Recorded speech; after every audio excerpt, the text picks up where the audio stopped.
Bernardo Arévalo renuncia como secretario general de Movimiento Semilla. Tribunal Supremo Electoral no aclara si la dimisión ha sido aceptada.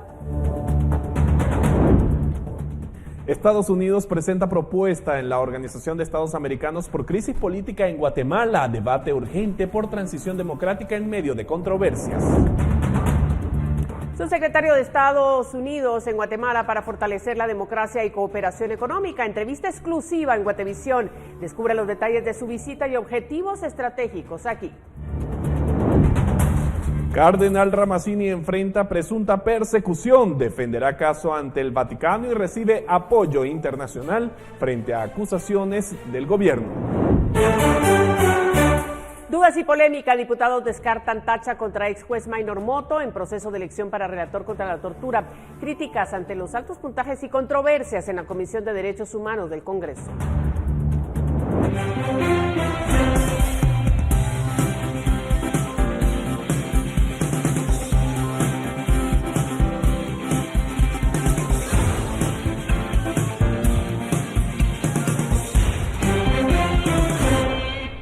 ¿Cómo está? Buenas noches, gracias por empezar la semana informándose con Noticiero Guatevisión. Nosotros estamos preparados para que usted conozca lo más destacado de la jornada. Alberto, buenas noches. Buenas noches para ti, María Luisa, y para toda la audiencia de Noticiero Guatevisión. Así es, arranca la semana, inician las noticias acá en la emisión estelar, así que vamos de inmediato con lo que ha sido información este día.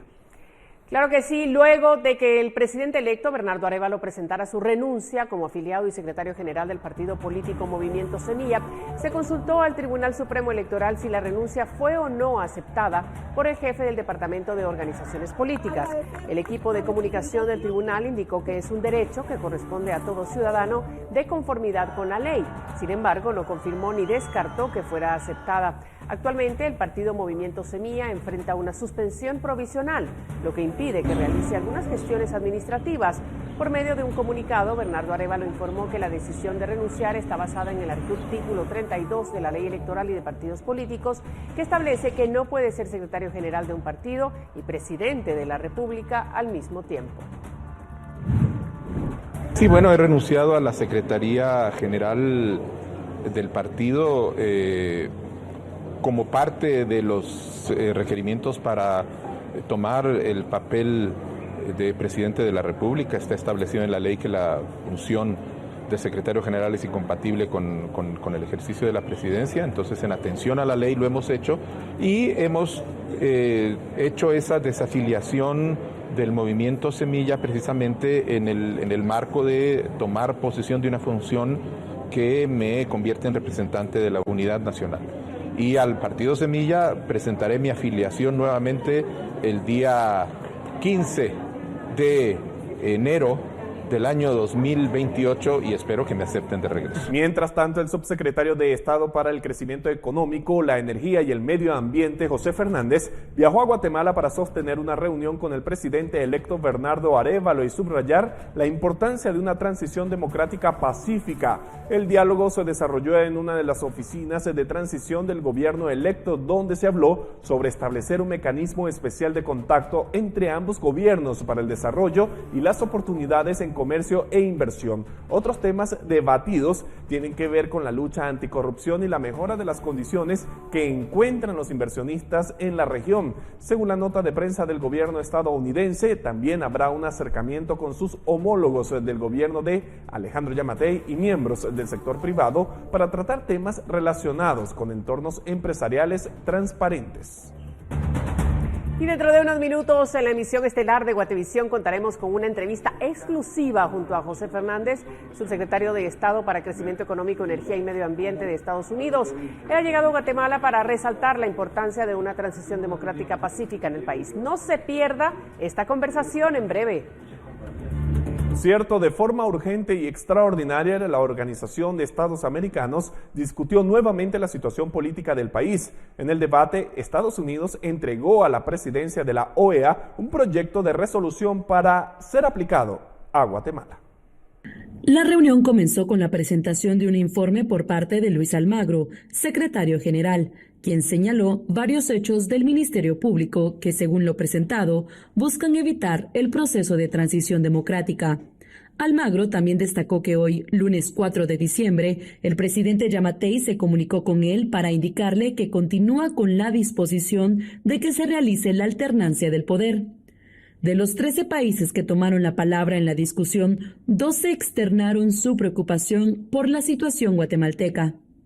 Uno de los países que solicitó que se discutiera la situación de Guatemala ante la OEA fue Estados Unidos, quien propuso que se desarrollara una resolución hacia Guatemala para determinar si se establecen o no algunas medidas ante la coyuntura actual. Si nosotros, el Consejo Permanente, este órgano, no levanta la voz en pro de la democracia en Guatemala y ahora el impacto se extenderá más allá de las fronteras de Guatemala. Con frecuencia he dicho en estas reuniones que hemos tenido sobre el tema que esta es una prueba para esta organización. Bolivia fue otro de los países que rechazó el actuar del Ministerio Público. El representante propuso una visita in situ, que consiste en que miembros del Consejo viajen a Guatemala para evaluar la situación política del país. Bolivia propone que, de persistir las mismas, se planteen la conformación de una comisión especial de este Consejo Permanente para que en una visita in situ, autorizada por supuesto por el gobierno de Guatemala, interponga sus buenos oficios en nombre de los países que conformamos la Organización de los Estados Americanos a fin de garantizar una adecuada y pacífica transición de mando y el establecimiento necesario para las garantías del futuro gobierno y la preservación plena de la democracia, la institucionalidad republicana y el Estado de Derecho en este país. Mario Búcaro, ministro de Relaciones Exteriores, rechazó los señalamientos de los representantes y aseguró que el retiro de inmunidad de los magistrados del Tribunal Supremo Electoral está dentro de las competencias del Ministerio Público. Además, reiteró que este último acontecimiento no altera el proceso de transición entre ambos gobiernos. Para Noticiero Guatevisión, reportó Leslie Sánchez. Y la semana pasada, el cardenal Álvaro Ramazzini externó su preocupación por una posible orden de captura en su contra. Aunque esto fue desmentido por el Ministerio Público, la Convergencia Nacional de Resistencia, fundada por el religioso, asegura que existe una persecución contra el obispo. La Convergencia Nacional de Resistencia, fundada por el cardenal Ramazzini, informó que existe un hostigamiento en contra del líder religioso por sus actuaciones públicas en defensa de la democracia. El gobierno de Guatemala entregó una carta al nuncio apostólico acreditado en Guatemala, dirigida al Papa Francisco, que contiene conceptos muy fuertes sobre el actuar del cardenal. La entidad aseguró que Ramazzini viajó a Alemania el pasado viernes para atender asuntos relacionados a su actividad religiosa, pero regresará al país el próximo 7 de diciembre y es muy probable que haga un pronunciamiento. Tenemos información directamente proporcionada por él que ante esta carta, que es a la que nosotros estamos hoy emplazando al presidente Giammattei para que haga público su contenido, el cardenal desconoce hasta este momento cuál sea ese contenido. Las palabras del nuncio fueron muy claras. Es una carta que contiene elementos muy fuertes contra su persona. Se consultó a la presidencia sobre el contenido de la carta, a lo que se respondió que los temas de carácter diplomático reciben el tratamiento establecido en la Constitución Política de la República. La organización explicó que Ramazzini se comunicó con el secretario de Estado del Vaticano, quien es la persona que recibe la correspondencia y la traslada al Papa Francisco, para que él le haga saber el contenido del escrito. Fundamentalmente porque ante una situación de estas que presumimos contiene acusaciones en contra del actuar del cardenal, él debe de conocer eso para poder tener elementos de juicio y además preparar su propia defensa si eventualmente el sumo pontífice le hace alguna observación o le pide alguna explicación. Por aparte, el portal de noticias del Vaticano publicó una nota de prensa en la que varias organizaciones defensoras de derechos humanos se solidarizan con el cardenal Ramazzini y rechazan una supuesta persecución hacia el obispo. Con imágenes de Michelle Velázquez para Noticiero Guatevisión, reportó Leslie Sánchez. Ancestrales que mantenían un plantón en cercanías del Congreso de la República realizaron una marcha pacífica que concluyó frente a la Corte de Constitucionalidad, donde presentaron un amparo por la aprobación del presupuesto para el siguiente año. Autoridades ancestrales levantaron el plantón que se encontraba ubicado en la 7ª Avenida y 9ª Calle de la Zona 1 para realizar una marcha pacífica en contra de la corrupción, la gestión de algunos funcionarios y en rechazo al presupuesto general de la Nación para el 2024, que fue aprobado por el Congreso de la República el pasado 30 de noviembre. Uno, que el presupuesto no favorece a nuestros pueblos y además pues de que un procedimiento que llevaron que no lo que indica la ley. Entonces vemos que las acciones de ellos son ilegales y también denunciamos y hemos declarado no grato a los diputados quienes apoyaron también el presupuesto, la aprobación del presupuesto, y también los diputados quienes se prestaron para quitar la inmunidad de los magistrados de la Corte Suprema Electoral. Ha sido muy notorio la forma viciada en el cual realizan los procesos, ¿verdad? El día viernes, pues eso lo tuvimos a la vista y causa una impotencia al pueblo, ¿verdad? Porque ellos se valen de cualquier situación para poder salirse con la suya, y pues el presupuesto pues sabemos que está totalmente viciado, que está dejando atadas a las organizaciones, a los funcionarios futuros, ¿verdad? Y por último, que también la inversión hacia el pueblo en diferentes temas pues tampoco se está cumpliendo. La marcha llegó frente a la Corte Suprema de Justicia, la sede del Ministerio Público y la Corte de Constitucionalidad, donde presentaron un amparo en contra de los diputados del Congreso de la República por la aprobación del presupuesto de ingresos y egresos por un monto de 124.880 millones de quetzales. Hemos presentado una acción inconstitucional de amparo en contra del Congreso de la República en relación del presupuesto 2024. Sabemos muy bien que todo Guatemala supo que el Congreso de la República ha aprobado un presupuesto que no va a favor de los pueblos de nuestro país. Actualmente, el único punto de concentración que aún se mantiene está frente a la sede del Ministerio Público, lugar que desde hace más de 2 meses es el epicentro de manifestaciones en la ciudad de Guatemala. Con imágenes de Byron Baiza, reportó para Noticiero Guatevisión, Elmer Vargas. El presidente electo convocó a una manifestación para este jueves 7 de diciembre. A través de un video publicado en su cuenta de la red social X, el futuro mandatario aseguró la necesidad de defender la democracia.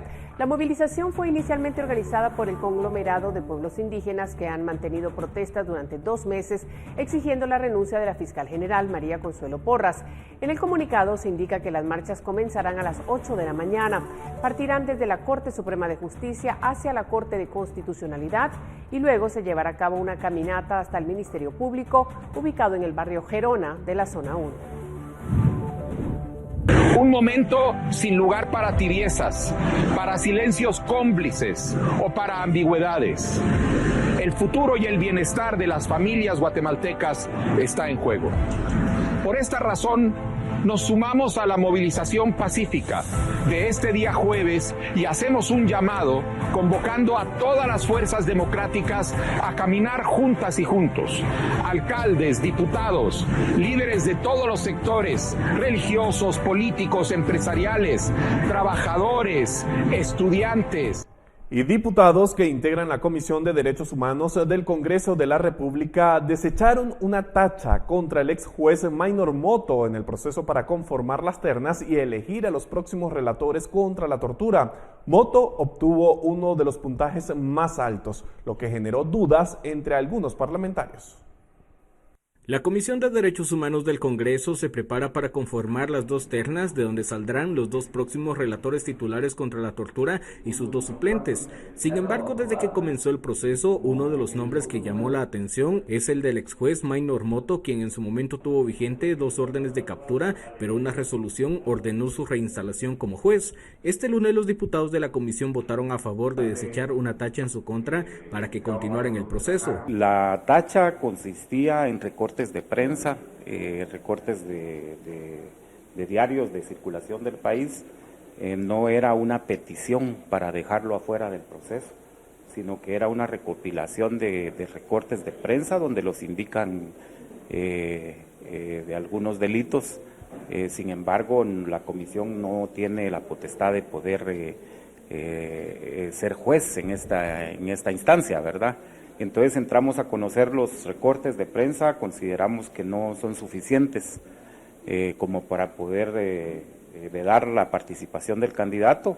Sin embargo, Moto fue uno de los que obtuvo mayor puntaje en la calificación con 85 puntos, junto con la actual relatora Gloria Margarita López, que tuvo 86 puntos, y la diputada Lorena Teo, quien no logró la reelección y obtuvo 85 votos. La crítica se dio derivado del hecho de que el puntaje fue realizado por los equipos de asesores. Fíjese que nosotros tenemos un equipo de asesores, no solo de la comisión, sino también de cada diputado que se reúnen previo a las reuniones que nosotros tenemos. Y en este caso, los asesores, en base a la documentación presentada, en base a los expedientes, hicieron una recomendación de punteo. Cuando se iniciaba a votar, varios diputados rompieron con el quórum y se reunieron a puerta cerrada en uno de los salones contiguos a la comisión. Algunos diputados señalan que aún falta afinar consenso sobre la integración de las ternas. Con imágenes de Eric Ávila, informó para Noticiero Guatevisión, Henry Montenegro. Y el subsecretario de Estado para Crecimiento Económico, Energía y Medio Ambiente de Estados Unidos está de visita en Guatemala. Según el Departamento de Estado, la visita del subsecretario tiene como objetivo subrayar la importancia de una transición democrática pacífica, fomentar la cooperación económica y fortalecer las alianzas estratégicas. El subsecretario concedió una entrevista exclusiva para Guatevisión y Prensa Libre. A continuación, le presentamos la entrevista. Muy buena noche, les saluda Antonio Barrios Alvarado, jefe de redacción de Prensa Libre y Guatevisión. Esta noche tenemos con nosotros el honor de entrevistar al subsecretario de Estado para Crecimiento Económico, Energía y Medio Ambiente de Estados Unidos, señor José Fernández, quien está de visita en Guatemala. Señor subsecretario, gracias por concedernos esta entrevista. Muy buena noche. Muchas gracias por invitarme. ¿Cómo se debe entender su viaje a Guatemala en el marco, y cito, del anuncio que hace Estados Unidos ayer, para subrayar la importancia de una transición pacífica y democrática al presidente electo y fomentar la cooperación entre Estados Unidos y Guatemala? Una cosa que nosotros hemos dicho desde el primer minuto es que tener una transición pacífica aquí en Guatemala es importantísimo. Y he venido acá para hablar con el presidente electo sobre los temas que él quiere abordar después del 14, una vez que tome posesión. Temas, por ejemplo, de mejorar el sistema de salud, atraer inversión, buscar maneras de reducir la corrupción, infraestructura, como algo que a él le interesó mucho y que a mí me impresionó, es el deseo que tiene de asegurarse de que las poblaciones más marginalizadas aquí en Guatemala se beneficien de los servicios del gobierno, ¿no? Y hemos venido a hablar con ellos sobre eso, pero también me he reunido con el sector privado, tanto Cámaras de Comercio como CACIF. Me he reunido también con la iglesia y con sectores de la sociedad civil. Y tuve una reunión muy interesante, muy emocionante además, con las poblaciones indígenas acá, que se reunieron junto con algunas cámaras de comercio. Y fue interesante, y es uno de lo que me llevo yo allá a Estados Unidos, de ver cómo están de acuerdo en ponerse a dialogar para asegurarse de que conjuntamente ellos quieren contribuir al éxito de la nueva administración. Y además de ese espíritu en pro del futuro de Guatemala que nos dice que percibió también alguna preocupación de parte de los sectores con los que se ha reunido, y qué conclusión saca. Hay preocupaciones, claro, naturalmente. O sea, no quiere decir que estén de acuerdo, pero algo importantísimo y que no ocurre en muchos países es el hecho de que están dispuestos a dialogar. Y yo diría que hasta han dicho que no se levanten de la mesa hasta que se pongan de acuerdo. ¿Por qué? Porque saben que estamos en un momento histórico. Es un momento, desde el punto de vista positivo, que si Guatemala hace las cosas bien, puede incorporarse aún más al mercado internacional para las exportaciones agrícolas, para buscar lo que están haciendo muchos muchas compañías de establecerse más cerca de Estados Unidos para que su cadena de suministros esté más cerca de sus mercados. O sea, que muchas empresas están viniendo, digamos, de Malasia, de Singapur, más para las Américas, para estar más cerca de México y de Estados Unidos y de Canadá. Bueno, tienen ese interés. Y entonces, me llevo muy optimista. Hay muchos retos, naturalmente, pero también hay un deseo de muchos sectores en este país de abordar los problemas que tienen hoy en día y buscar la manera de mejorar las poblaciones indígenas y también en la vida común y corriente del ciudadano guatemalteco. ¿Qué es lo que quiere? Quiere empleo, quiere salud, quiere educación y quiere buscar la manera de tener su futuro y el futuro de sus hijos aquí en Guatemala. Otros funcionarios que han venido a visita desde Estados Unidos han manifestado su preocupación por los intentos de socavar la voluntad popular. ¿Usted, luego de escuchar esta ronda de sesiones, se va con la misma lectura de esa preocupación? Naturalmente es un tema que estamos monitoreando de una manera constante, ¿no?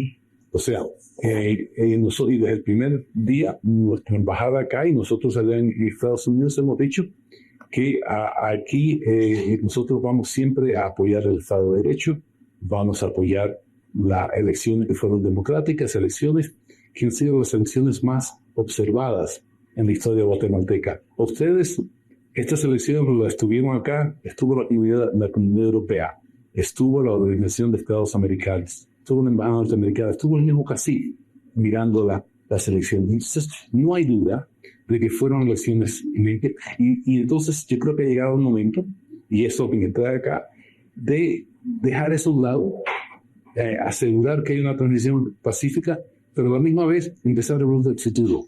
¿Qué es lo que va a hacer el nuevo gobierno? Porque de aquí a un año, yo creo que con suerte, el ciudadano guatemalteco no se va a acordar de la Constitución, se va a acordar de si el gobierno no ha cumplido con lo que prometió al pueblo guatemalteco. ¿Se reunió con funcionarios de gobierno? ¿Estaba contemplado? Sí, estuve con el canciller, con el cual tengo muy buena relación. Nos recibió con mucha cortesía, hablamos de temas, hablamos un poco de la transición, hablamos un poco de la colaboración que hemos tenido con este gobierno en temas ambientales, en temas migratorios, y vamos a ir a esas conversaciones. Hay un contexto ineludible en su visita, subsecretario, y en el sentido, ¿qué representa para Estados Unidos sancionar a alguien con la ley Magnitsky? ¿Por qué lo hace? Bueno, hay nuestras sanciones hablan de sí mismas. Se hacen por razones de corrupción, se hacen por razones de dar pagos indebidos, pero y lo pueden leer en los anuncios. Pero lo que yo he venido aquí a hacer es hablar del futuro. ¿Qué hacemos para que la agenda del nuevo presidente, que es una agenda que nosotros compartimos, tenga éxito? Y lo ha tocado 2 veces, y era la siguiente pregunta.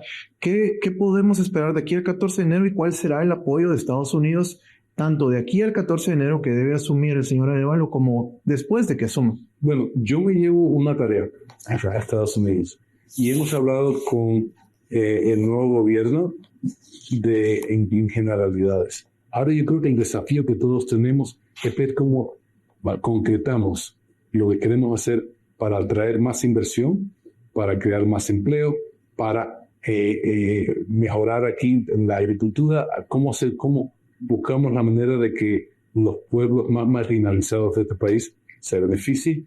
Y hay que ir de la filosofía a los proyectos concretos. Yo creo que podemos ayudar, por ejemplo, para atraer a empresas extranjeras a Guatemala que vengan aquí a invertir y a crear empleo acá. Como probablemente usted sabe, hemos a través de un programa dado por la vicepresidenta Harris, Call to Action, hemos podido tener $4,000 millones a Centroamérica en nuevas inversiones, de las cuales más o menos 500 millones se han radicado aquí en Guatemala. Hoy en día tenemos 28 empresas que han venido a Guatemala y hay otras que están muy interesadas en venir aquí, pero, y ahí viene el reto, cómo nos aseguramos de que tienen el Estado de Derecho que va a atraer a estas empresas a este país. Y si hay condiciones, ¿sí ve viable que, por ejemplo, en, no sé, 1 año o 2 años del próximo gobierno en Guatemala pueda aumentar el apoyo hacia esa iniciativa o hacia otras que tiene Estados Unidos? Sin duda. Este es un país con un gran potencial. Esto es una máquina económica. Tienen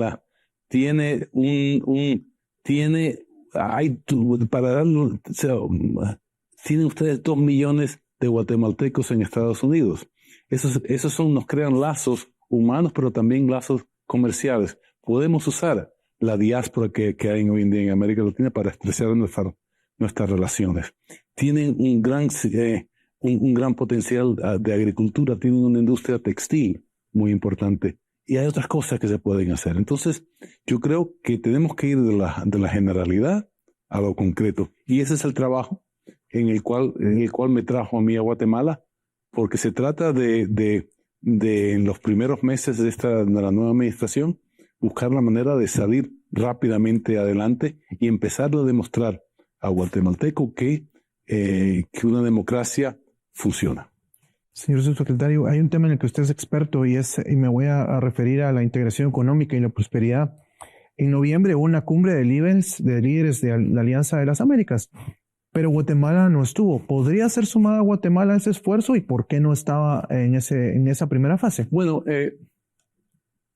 es claro que sí puede ser sumada y de hecho se está refiriendo a APEP y a APEP, parte de lo que hemos previsto en APEP es que se sumen otros países. ¿Y qué debería de ocurrir para que un país como Guatemala? Son países que quieran, países democráticos, países que quieran atraer inversión y países que compartan nuestros principios democráticos, principios de incorporar a toda la población en el progreso económico. Se reunió con el sector privado, por lo que nos contaba. ¿Qué le piden y qué mano le tiende Estados Unidos al sector privado de Guatemala? Piden, lo que le pedimos nosotros es que sean parte de la solución y creo y lo digo porque creo que ellos están conscientes de que lo son y que tienen que serlo. El mensaje que yo les he dejado es que sin el sector privado, y esto me lo ha confirmado el presidente electo, sin el sector privado no se va a tener éxito. El sector privado en Guatemala, primero es importantísimo, pero también es fundamental para el progreso. El sector privado es el que crea empleos, el que construye infraestructura, el que atrae inversión. Y entonces tienen que ser parte del conjunto. Y yo creo que ellos están conscientes de eso y están buscando la manera de acercarse más con proyectos concretos a este gobierno. Hablamos, por ejemplo, de que tienen varios proyectos de infraestructura que quisieran proponer el gobierno, que tienen varias ideas en cuanto a temas de agricultura que también le quieren proponer al gobierno. Entonces se trata, yo entiendo y creo que el nuevo gobierno quiere fomentar este tipo de diálogo porque sin el sector privado no se tiene éxito. ¿Y usted les percibió que sí están dispuestos a darles apoyo? La última, señor subsecretario. ¿Cuál de estos 3 temas le preocupa más a Estados Unidos sobre Guatemala? ¿El mantenimiento de la democracia, tema de certeza jurídica o los flujos migratorios ilegales? Los 3. Yo creo que los 3 son temas que hay que buscarles salidas. O sea, si podemos con democracia, con Estado de Derecho, con proyectos económicos, con un énfasis en la creación de empleo, el tema migratorio se disminuye. Y yo solo puedo decir, como emigrante, emigrar a salir de un país es una decisión trágica. O sea, nadie se va si es que no pues, si se puede quedar, se queda. ¿Por qué? Porque estás con tu familia, estás en tu pueblo, hablas el idioma y es difícil ir a otro país. Y entonces se trata de crear las condiciones en las cuales la gente ve un futuro en su país. Hoy en día también el guatemalteco que se ha ido que ha tenido mucho éxito en Estados Unidos, me dicen que tiene casi el doble del nivel de educación que tiene el que se queda aquí. ¿Qué quiere decir eso? Que Guatemala está perdiendo gente que se pudieran quedar en este país y que pudieran beneficiar a ese país. Entonces se trata de atacar esos tres temas que acabas de decir, porque si lo podemos hacer bien y le podemos dar un futuro a los jóvenes guatemaltecos, todos nos vamos a beneficiar. Señor subsecretario, gracias por su tiempo, por sus palabras para Noticiero Guatevisión y Prensa Libre, y que tenga una feliz estadía. Muchas gracias. Gracias. Congreso cierra el año con sesiones de trámite. Diputados aseguran cobro de dietas antes del receso navideño. Al regresar le ampliamos.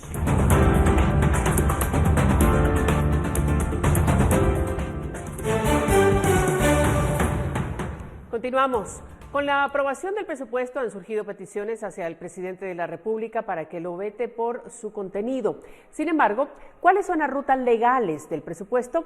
Henry Montenegro explica. Desde su aprobación la noche del jueves, faltando apenas una hora para el final del segundo periodo ordinario de sesiones, el presupuesto ha generado todo tipo de críticas, principalmente por las enmiendas de última hora propuestas por el oficialismo y las dificultades que representará para su ejecución por parte del gobierno electo. Sin embargo, con las críticas también han aumentado las peticiones para que el presidente Alejandro Yamatei vete el presupuesto. Luego de aprobarse, la Junta Directiva del Congreso tiene un plazo máximo de 10 días para remitir el decreto a la Presidencia de la República según el artículo 177 de la Constitución. A partir de ese momento el mandatario cuenta con 15 días para tomar una decisión. Si lo veta debe regresar al Congreso, sin embargo si no toma ninguna postura en ese plazo de 15 días se sobreentenderá que está sancionado y debe ser publicado. En caso de que sea vetado por el Presidente de la República, no necesariamente significa que el presupuesto ya no tenga vigencia, ya que el Congreso cuenta con la potestad de rechazar el veto con una votación que puede ser de la mitad más uno de los diputados o de las 2/3 partes. Si ocurre este caso como se ha presentado en años anteriores con decretos que no son avalados por el mandatario, los diputados al rechazar el veto ordenan que sea publicado en un plazo de 8 días para que cobre vigencia. Por lo tanto, independientemente de la decisión que tome el Ejecutivo, los diputados pueden insistir en que cobre vigencia. De momento el Ejecutivo no ha brindado ninguna postura sobre el análisis del presupuesto a pesar de las críticas que ha recibido. Para Noticiero Guatevisión informó Henry Montenegro. Y luego de la aprobación del presupuesto, la Comisión Permanente del Congreso de la República ha convocado 2 sesiones plenarias para mañana y el miércoles. Estas sesiones no están principalmente destinadas a avanzar en temas legislativos, sino más bien a cumplir con el requisito de 2 sesiones mensuales. Esto permitirá a los parlamentarios cobrar las dietas correspondientes a las plenarias de diciembre, antes del receso de fin de año. El Congreso de la República despedirá el 2023 con 2 sesiones plenarias esta semana, las cuales históricamente han servido únicamente para cumplir con la práctica de 2 sesiones al mes, mediante las cuales los diputados podrán cobrar las dietas por las plenarias de diciembre, que representan 9.600 quetzales. El segundo periodo ordinario de sesiones finalizó el pasado jueves 30 de noviembre con un pleno maratónico donde se aprobó el presupuesto y se retiró la inmunidad de 4 magistrados del TSE. Sin embargo, después se convocó por parte de la Comisión Permanente para sesionar el martes y miércoles de esta semana a las 11 de la mañana. En la agenda del martes destaca la lectura de algunas iniciativas de ley, así como el permiso presentado por el diputado Julio Lainfiesta para posteriormente ser juramentado como subsecretario de Conamigua. Además destaca la discusión para llevar a cabo un nuevo proceso y así elegir a un miembro suplente de la Junta Monetaria, sumado a la aprobación de leyes de exoneración de impuestos y una propuesta para derogar algunos decretos. Mientras que para el miércoles se contempla el segundo debate de una reforma a la ley del ILTRA, así como una propuesta para aprobar la ley de servicio exterior del Estado. A partir de las 2 sesiones de esta semana, únicamente funcionarán algunas comisiones de trabajo que están completando sus informes de labores. Posteriormente, el regreso a las actividades se hace hasta enero, ya que incluso el personal del legislativo goza de descanso de fin de año. Para Noticiero Guatevisión informó Henry Montenegro. Y las fuerzas de seguridad llevaron a cabo la segunda fase de la operación Muralla. Durante 44 allanamientos, la Policía Nacional Civil y el Ministerio Público capturaron a 22 presuntos extorsionistas, miembros del barrio 18. Las diligencias se realizaron en la capital, San Pedro Ayampuc, Misco, San Juan Zacatepeques, Fraijanes, Santa Catarina Pinula, Villanueva, San Miguel Petapa, Escuintla y Zacatepeques. El informe de la PNC indica que estas acciones son en seguimiento a las denuncias de extorsión, delitos cometidos por la estructura criminal de la Mara 18. Durante la primera fase de la operación Muralla, las fuerzas de seguridad capturaron a 62 pandilleros. Y los pandilleros del barrio 18, la Mara Salvatrucha y los imitadores han comenzado a exigir una extorsión denominada el aguinaldo a comerciantes, pilotos, repartidores y recolectores de basura. Según las denuncias ingresadas mensualmente al Ministerio Público, los comerciantes deben pagar cuotas que van desde los 500 hasta los 2.500 quetzales. Sin embargo, cuando se trata del aguinaldo, los pandilleros exigen desde 10.000 quetzales. Los municipios son más afectados, según el Ministerio Público, son Guatemala, Villanueva, Amatitlán, Misco, así como la cabecera municipal de Escuintla y Coatepeque, en Quetzaltenango. El MP señala una gran presencia de miembros del barrio 18 y la Mara Salvatrucha en estas áreas. En promedio ingresan 900 denuncias al mes, pero durante julio y fin de año superan las 1.100 debido al pago del bono 14 y el aguinaldo.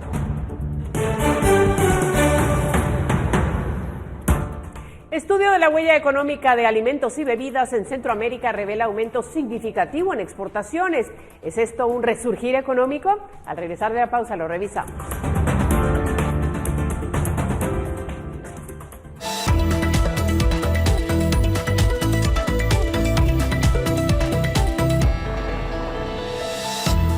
Y a esta hora de la noche vamos a darle la bienvenida a nuestra compañera Paula Osaeta. Eso solo quiere decir una cosa, Alberto, y es que es momento de que hablemos de dinero.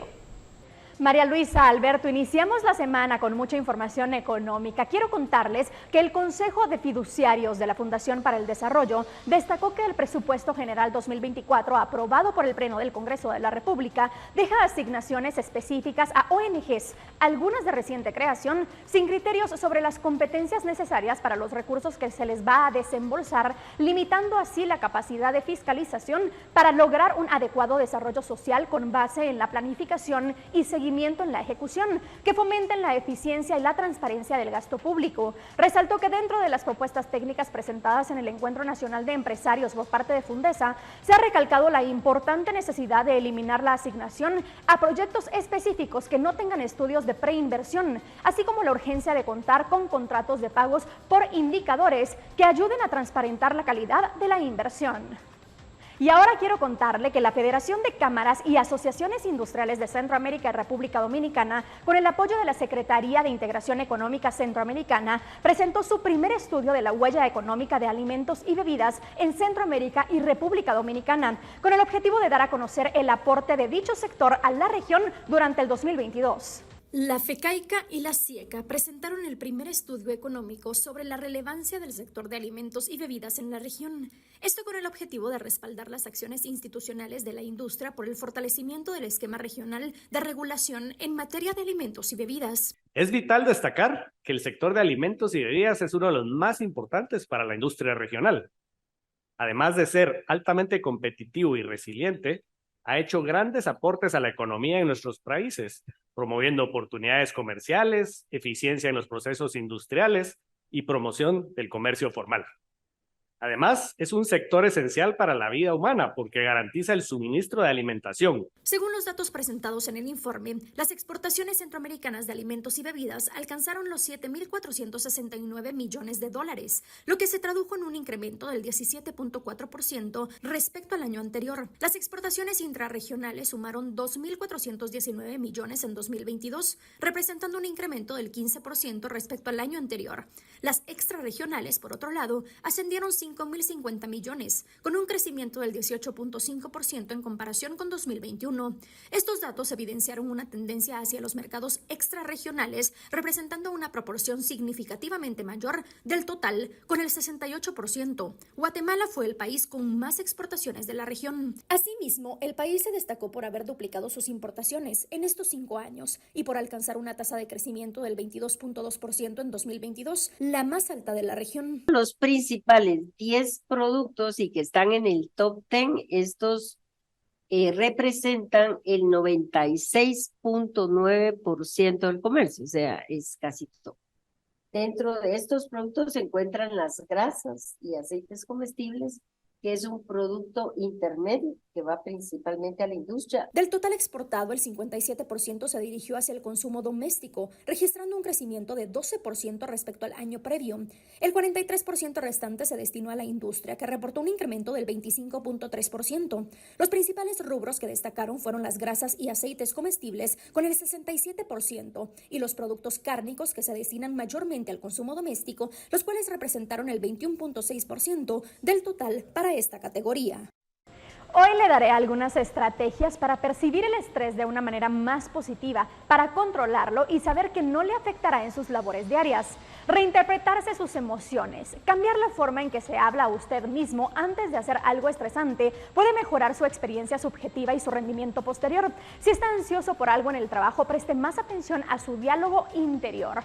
Tome el control de los factores estresantes. Esto es una manera de asegurarnos de que los recursos cerebrales se dirigen hacia el pensamiento creativo en lugar de la ansiedad innecesaria. Haga que el trabajo sea más colaborativo. Compartir y colaborar con los demás puede ayudarle. Es menos angustiante saber que todos estamos juntos en esto. Puede intercambiar estrategias, ideas y compartir sus sentimientos. Recuerde que externar cómo se siente lo hará soltar y sentirse menos estresado. Nos vemos mañana con más. Buenas noches. Buenas noches para ti también, Paula. Y hablando de economía, es necesario también conocer acerca del desarrollo del país, y por eso tenemos en el set de la emisión estelar de Noticiero Guatevisión a Jimena Santiago, reportera de Guatemala No Se Detiene, para conocer detalles de la emisión de hoy. Bienvenida, Jimena. Gracias. Qué bueno que estás con nosotros y que nos adelantas cuál es el eje y el tema que tocaremos esta noche. Buenas noches y muchas gracias a todos los que nos acompañan esta noche en el noticiero. Bueno, ya cuando termine y comience Guatemala No Se Detiene, les traemos el eje de infraestructura, específicamente qué debe hacer el país para recuperar todos los caminos que fueron perdidos por el agua, específicamente en áreas de cultivos, ya que esto afecta a la producción de ciertos vegetales. Y hablando de estos sectores agrícolas, ¿hay algún reportaje especial específicamente desde una zona agrícola acá en Guatemala? Sí, viajamos hasta Patzún, en el departamento de Chimaltenango, en donde los acompañamos a hacer este recorrido. Fueron 3 kilómetros y les traemos el dato de cuánto nos tardamos y cómo está afectando a todos los agroproductores. Cuando hablas de afectar, puede ser pérdida de empleo, pérdida de visas, cosas así.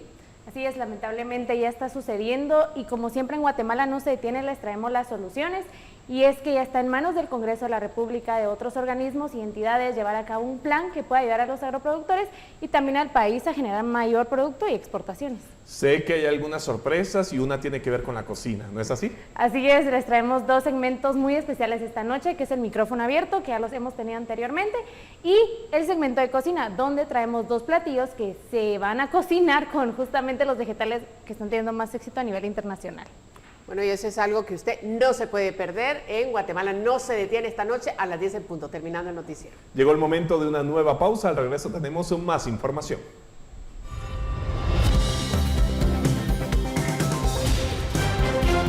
Vamos a conocer la información que recibimos al 4003-3859 y de primero vamos a mostrarles imágenes grabadas por una cámara de videovigilancia en la 17 avenida de la zona 11 de la colonia Mariscal. Se trata de un hombre y una mujer que caminan en la banqueta cuando de repente el hombre tropieza y pierde el equilibrio hacia el lado de la carretera. Sin embargo, la acompañante logra sujetarlo del brazo y con ello evita una tragedia, ya que en las imágenes se muestran que luego de unos 2 segundos aproximadamente aparece un vehículo que pudo haberlo atropellado. El video fue grabado por nuestro televidente Joaquín Ávila alrededor de las 9 de la mañana de ayer domingo.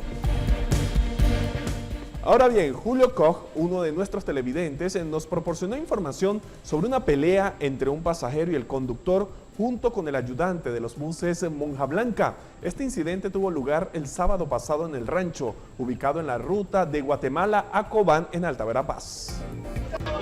Ahí tengo mi pasaje que está culpándome a mí también. ¿Ah? Verás, acá digo, pues sí. No, si dice que le pegaste un vergazo, ¿por qué lo hiciste vos? ¿Por qué lo hiciste?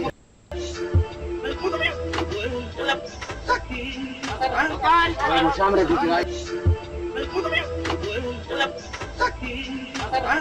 Vamos, hambre, Así llegamos al final agradeciendo por supuesto su compañía, recordándole que iniciamos la semana y continuaremos informándole el resto de ella. Así es que por favor no se despegue de nuestra señal. Alberto, buenas noches. Buenas noches para ti, María Luisa, para todos nuestros seguidores a través de la señal de Guatevisión. Recuerden mañana la emisión en directo a la 1 de la tarde, la emisión comunitaria 6 de la tarde y nos vemos a las 9 de la noche en la emisión estelar de Noticiero Guatevisión. Que tengan todos una excelente noche.